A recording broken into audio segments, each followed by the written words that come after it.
I'm Pat Richards. This is how to drop bombs. I suppose what everyone remembers me for is the way I used to do my kick-offs. I always liked to challenge things when I used to kick the ball. I never wanted to make it easy for the opposition.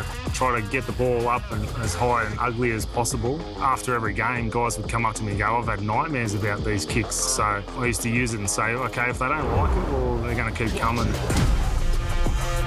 I had Irish parents. I didn't really know much about rugby league, so as a kid I played soccer when I was 4. Wasn't allowed to play rugby league until I got to high school, so I had all that time learning how to kick a ball in soccer.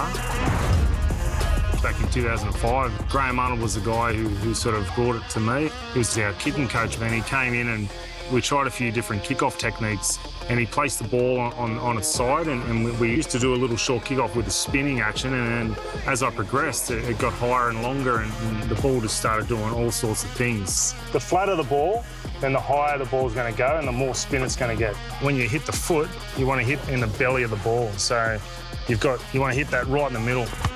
So you sort of tuck your foot up a little bit as well. You can get underneath the ball, and because you also want that extra height. When you know you've hit it right, it's going to make that spiral shape.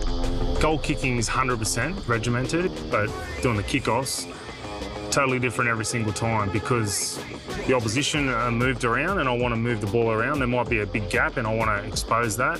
I might want to do a short one. I used to love it when it was windy as well because that would add to where the ball would go. Still working with the Tigers now and doing a bit of kicking work with Adam Dewey, some goal kicking stuff and some kick-offs. And he's a great kicker. He's got all the tools. He's quite tall as well. You need that extra leg to get that ball up nice and high. So hopefully you might see a few surprises this year. We'll see how we go. Scoring that try in the grand final, that flick pass from Benji. People come up to me all the time, and last year an 80-year-old guy said it was one of the highlights of his life, you know, and that's a pretty big statement.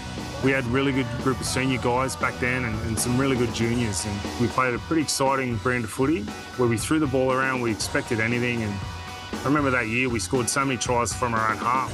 The coaching staff coming back, Sheensy, Benji, Robbie. It does feel a bit similar to back in 2005. They know how the Tigers want to play, and I'm really excited to see what the future holds going forward and hopefully playing that really good brand of footy and getting back and challenging the comps again.